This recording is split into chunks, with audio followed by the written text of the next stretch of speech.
Imagine a city on fire. Not metaphorically, not as a poet's flourish, but literally, stone walls crumbling, cedar beams collapsing into orange ash, the smell of burning grain and burning flesh rising together into the same indifferent sky. It is 586 BCE. The army of Nebuchadnezzar II, king of Babylon, the most powerful military force the ancient world has ever assembled, has just done the unthinkable. They have destroyed Jerusalem.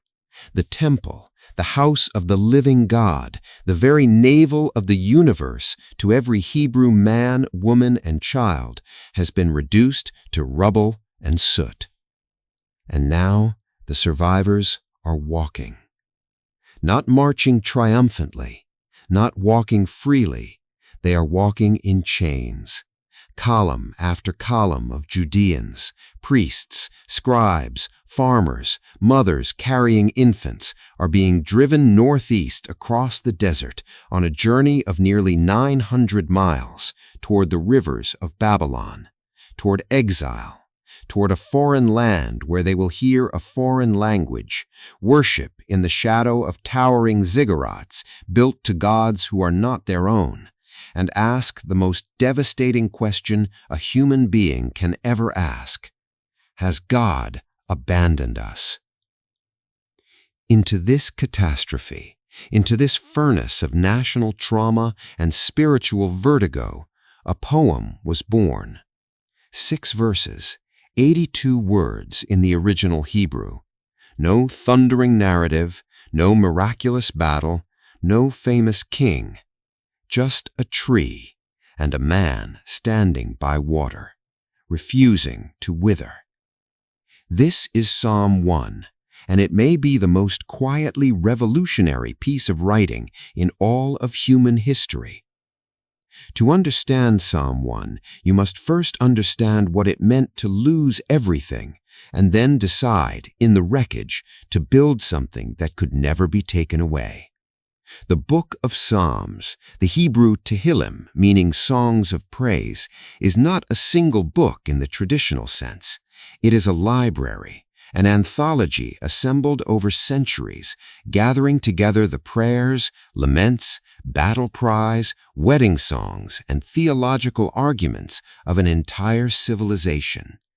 Within its 150 chapters, we hear the voice of shepherds and kings, of the wounded and the ecstatic, of people crying out in the darkest hours of the night, and people singing on the brightest mornings of their lives. But the editors of this collection, those careful, anonymous scribes who labored across decades to arrange these poems into their final form, made a deliberate and astonishing choice. They chose not to open the Psalter with a song of victory, not with a royal hymn, not even with one of the towering laments that cry out for divine justice. They opened it with wisdom. They opened it with a question about how to live. Biblical scholars today refer to Psalm 1 as the gateway psalm, the editorial entrance through which every other psalm must be read. Gerald Wilson, one of the most influential psalm scholars of the 20th century, argued compellingly that Psalm 1 was deliberately placed at the threshold of the Psalter, not because it was the oldest poem, but because it was meant to frame the entire collection as something specific. Not merely a songbook, but a Torah meditation, a guide for living wisely when the world has lost its shape. And the world had, very dramatically, lost its shape. The traditional scholarly consensus, refined by decades of textual and archaeological analysis, places the final compilation of the Psalter, including the careful placement of Psalm 1 as its opening, in the period following the Babylonian Exile, roughly between the 6th and 5th centuries BCE. This was the age of Ezra and Nehemiah, the age of return, the age of rebuilding, not just walls and gates, but identity. The survivors of exile and their children were asking urgent questions.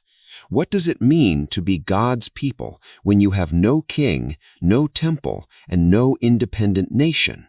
What holds a community together when every external structure has collapsed? The answer that the editors of the Psalter offered was radical in its simplicity. The Torah, the Word, meditation. The person, or perhaps the small circle of scribal sages that crafted and placed Psalm 1 at the head of this monumental collection, was not a battlefield warrior or a reigning monarch. They were almost certainly a scholar, a keeper of scrolls, someone who had lived through or inherited the trauma of exile, had wrestled with its meaning, and had arrived, not easily, not without scars, at a conviction as deep as bedrock, that the life shaped by divine wisdom is a life that nothing in this world can ultimately destroy.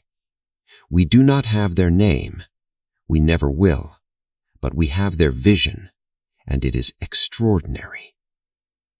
Blessed is the man who walks not in the counsel of the wicked, nor stands in the path of sinners, nor sits in the seat of scoffers.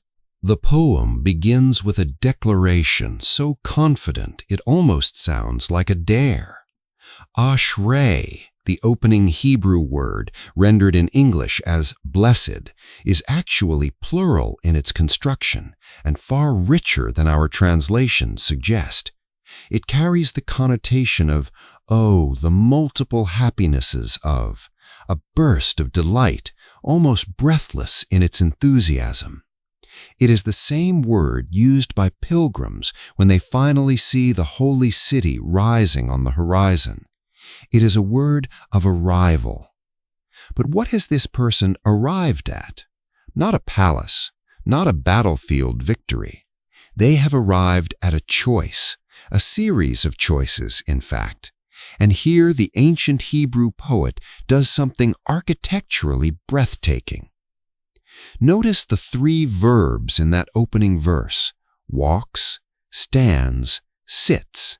This is not accidental repetition. This is deliberate descending architecture. In the geography of Hebrew grammar and ancient Near Eastern thought, these three verbs describe a process of progressive entrenchment. To walk in the counsel of the wicked is to pass through it, perhaps casually, perhaps out of curiosity. To stand in the way of sinners is to stop, to linger, to no longer be passing through, but to be present. And to sit in the seat of scoffers. To sit is to belong there. To sit is to have found your home there. Think about how precisely this mirrors the psychology of any human being who has ever drifted.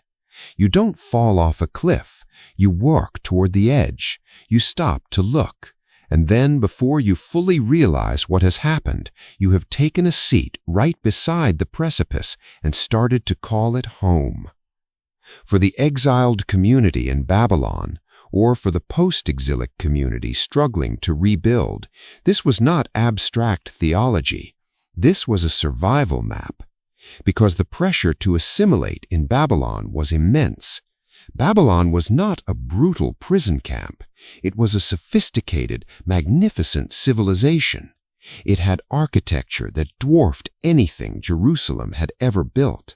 It had philosophy. It had cosmology. It had music, commerce, poetry. And it had a deeply seductive cultural message. Your God failed you. He couldn't protect your temple. Maybe our gods are stronger. Why not walk with us? Why not stand here a while? Why not just sit down? The counsel of the wicked in this historical context was not merely moral corruption. It was the sophisticated, compelling argument that the God of Israel had been defeated, that Torah observance was a relic of a dead nation, that to survive in the new world order, you had to let go of the old ways. Psalm 1 answers this pressure not with anger, not with political argument, but with botany. But his delight is in the Torah of the Lord, and on his Torah he meditates day and night. The word translated as meditate in verse 2 is the Hebrew haga, and it is one of the most vivid and earthy words in the entire biblical vocabulary. Haga is the sound a lion makes as it growls over its prey. It is the sound of a dove murmuring in a tree. It is the low, constant, almost involuntary vocalization of something that cannot be silenced. To haga the Torah is not to study it academically at a desk in a library. It is to carry it inside your chest, to murmur it under your breath as you walk to the market, to turn it over in your mind when you cannot sleep, to let it become the background hum of your waking existence. Day and night, not just in the sacred hour of formal prayer, but in the gray in-between hours of ordinary life, the ones where we are most vulnerable to despair, to drift, to the seductive counsel of those who have given up. This is the first great claim of Psalm 1, that wisdom is not a destination you arrive at once, it is a practice you inhabit continuously. And now the poem pivots. The instruction gives way to image, the command gives way to vision, and what a vision it is! He will be like a tree planted by streams of water that yields its fruit in its season, and its leaf does not wither, and in all that he does, he prospers. To hear this verse as a modern reader is to hear it as a metaphor, lovely perhaps, a little predictable, a tree, water, growth. We file it away under inspirational imagery and move on. But to hear this verse as an ancient Israelite, especially one who has ever stood in the landscape of the Levant during summer, is to hear something that stops the breath. The land of ancient Canaan, what we now call Israel, Palestine, and the surrounding territories, is not a lush forested paradise. It is, for the most of the year, searingly dry. The hills turn brown by April. By June, the soil cracks and gaps like a wound. The wadis, those seasonal riverbeds that roar with water in winter, are bone-dry channels of pale stone by midsummer. Trees exist in this landscape, but they fight for their lives. Most vegetation simply shrivels under the relentless hammer of the Middle Eastern sun. Except for one kind of tree. The tree planted by Palge Mayim, the Hebrew phrase that means not just any water, but canals, channels, deliberately redirected irrigation streams. This is a tree that has been planted, not merely a tree that happened to grow somewhere convenient. The planting is intentional. The water source is reliable. This tree does not depend on whether or not it rains this year. It has been placed in direct, permanent communion with a source that will never dry up. In a land where every farmer watched the sky with existential anxiety, where a single season of drought could mean the death of children, this image was not merely poetic. It was the most radical statement a human being could imagine. You will be like the tree that doesn't care whether it rains or not, because your roots reach something deeper than the weather. And notice the phrase, that yields its fruit in its season. Not every season, not on demand, not whenever you're anxious or frightened or disparate, but in its season. The tree that is rooted in the right place does not need to be anxious about timing. The fruit will come.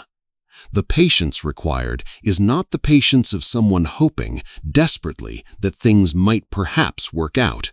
It is the patience of someone who knows the water is there because they can feel it in their roots. For the post-exilic community, rebuilding Jerusalem with one hand and holding a weapon with the other, as Nehemiah describes, this was not a small comfort. It was a theological lifeline. Your fruitfulness does not depend on whether the Persian king is generous this year, or whether your neighbors mock your half-built walls, or whether the old structures of national glory are ever fully restored. Your fruitfulness depends on where your roots are planted. The leaf does not wither, even in the dry season, even in the season that looks to the outside eye like failure. The tree that is rooted in living water carries its green even through the killing heat. And in all that he does, he prospers. The Hebrew word for prospers here, yatzlich, does not mean financial success, though later prosperity theology would abuse it in that direction. It means to advance, to push through, to break forth, the image of growth that cannot ultimately be stopped. Not effortless success, but the kind of slow, irresistible flourishing that belongs to something alive and well-rooted. Then the poem makes its turn. Its tonal shift is as sudden and deliberate as a door slamming in an empty room. Not so the wicked. They are like chaff that the wind drives away. 4 words in the original Hebrew. Lo ken hareshayim. Not so the wicked. After 12 verses of careful, lush architectural description, the poet dismisses the counterlife in 4 blunt syllables. There is no extended description of the wicked's suffering, no elaborate catalogue of their failures, just a flat, final, not so. And then the image. Chaff. To a modern reader, the word is vague, something having to do with grain, perhaps. But to an ancient Israelite farmer, chaff was the most vivid possible symbol of weightlessness and impermanence. Every harvest season, after the grain had been cut and bundled, it was brought to the threshing floor, a large, flat, usually elevated stone surface, often positioned to catch the afternoon wind. The thresher would beat the grain or drive animals over it, loosening the kernels from the husks. Then came the winnowing. The farmer would toss the mixture into the air with a wooden fork, and the wind would do its work. The heavy grain, the substance, the thing of value, would fall straight down, and the chaff, the hollow, weightless, papery husks, would simply vanish, carried sideways, spinning away into the air, gone within seconds. This is what the poet sees when they look at those who built their lives on the counsel of the wicked and the path of mockers. Not evil monsters, not terrifying villains, just emptiness in motion, just hollow things being carried wherever the wind decides to blow them. They have no weight to fall. They have nothing deep enough to anchor them, and so the first strong wind takes them. Therefore the wicked will not stand in the judgment, nor sinners in the congregation of the righteous. The word stand here echoes deliberately back to verse 1, where standing was the middle position in the descent toward belonging among the wicked. Now standing appears again, but in a context of final reckoning. The chaff will not stand. It cannot stand. Standing requires weight. Standing requires roots. Standing requires having been planted somewhere that holds you. In the context of post-exilic Israel, this verse carried a specific, urgent meaning.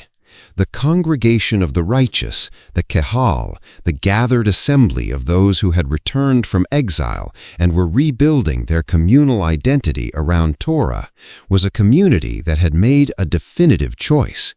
The question before every returning exile and every Jew still scattered among the nations was, in essence, the same question the psalm had been asking from its first word. Where are you walking? Where are you standing? Where have you sat down and made your home? The judgment described here is not necessarily eschatological, not necessarily a final cosmic courtroom at the end of time, though later traditions would certainly read it that way. In its original immediate context, the judgment is also the judgment of history, the judgment of consequences, the judgment that comes when the wind picks up, when crisis arrives, when empires fall, when everything external collapses, and the question is simply asked by circumstance: do you have roots, or are you chaff? 6 verses, 82 words, and the entire edifice rests on a single, final line. For the Lord knows the way of the righteous, but the way of the wicked will perish.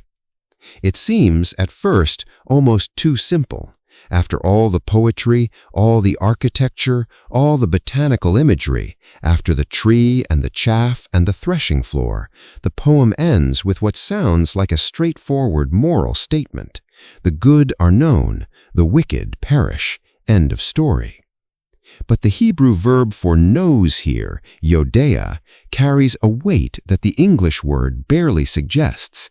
In biblical Hebrew, yada, to know, is the most intimate verb in the language. It is the verb used for a husband knowing his wife. It is the verb used for God knowing a prophet before they were formed in the womb.